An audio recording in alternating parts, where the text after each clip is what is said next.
Apa itu database? Database atau basis data adalah kumpulan informasi yang disimpan di dalam media penyimpanan secara sistematik sehingga dapat diperiksa menggunakan suatu program untuk memperoleh informasi dari basis data tersebut.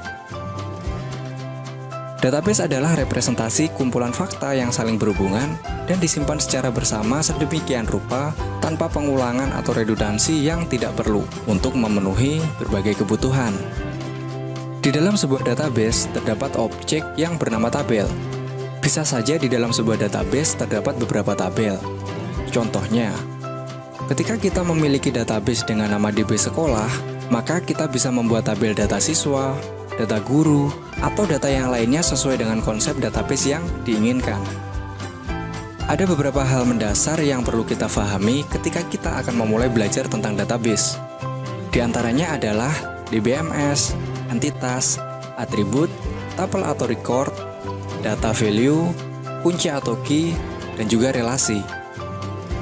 DBMS DBMS merupakan singkatan dari Database Management System, atau lebih mudahnya kita sebut sebagai sebuah sistem yang digunakan untuk memanajemen sebuah database. DBMS dapat disebut juga sebagai aplikasi yang digunakan untuk mengoperasikan sebuah database.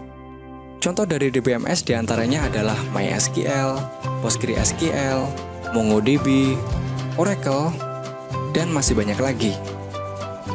Entitas atau entity adalah sebuah objek yang keberadaannya dapat dibedakan terhadap objek lain. Entitas ini letaknya berada di dalam sebuah database. Lebih mudahnya, bisa kita sebut sebagai nama tabel pada sebuah database, yang mana di dalam suatu database tidak akan ada nama tabel yang sama. Atribut ini adalah ciri-ciri kualitatif yang dimiliki oleh suatu objek yang mencerminkan sifat-sifat dari objek tersebut.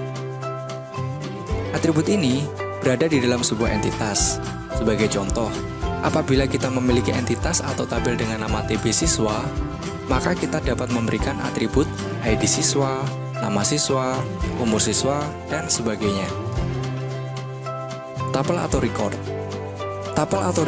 atau dapat kita sebut sebagai rekaman data merupakan kumpulan elemen data atau kumpulan beberapa nilai dari atribut yang mewakili suatu identitas secara lengkap.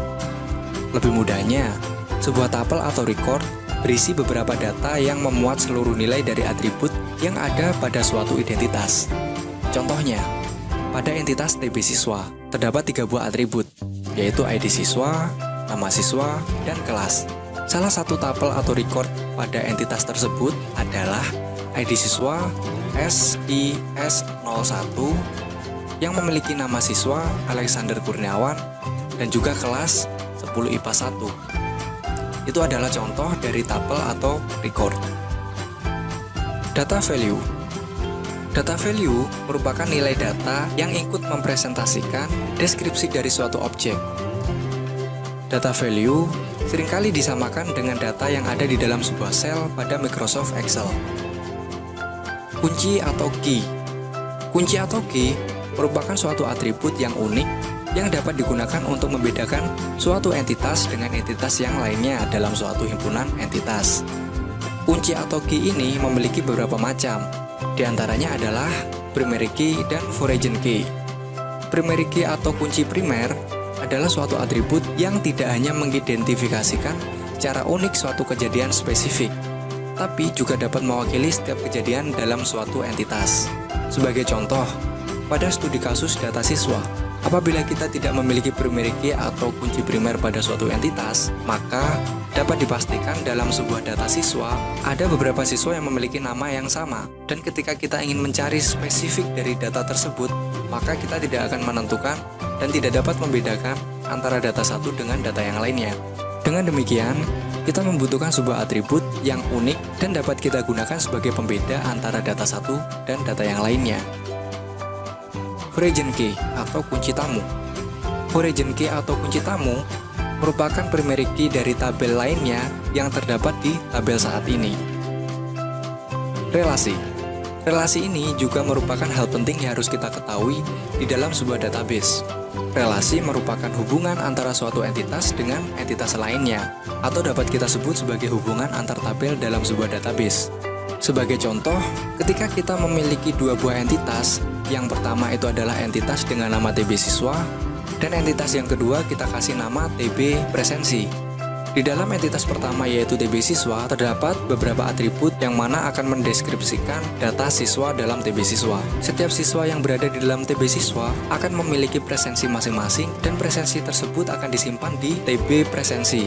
Oleh karena itu, kita harus menghubungkan antara TB siswa dan TB presensi sehingga terjadi relasi antar kedua tabel tersebut. Dengan demikian, di dalam database tersebut, kita akan mengurangi resiko penumpukan data atau yang dapat kita sebut sebagai redundansi. Itu tadi beberapa istilah yang perlu kita pahami sebelum kita akan belajar tentang database. Setelah kita mempelajari beberapa istilah dalam database, kita akan belajar database lebih jauh dan nantinya kita akan memanfaatkan sebuah DBMS untuk mengoperasikan sebuah database. Oleh karena itu, tetap saksikan video selanjutnya dan selamat belajar!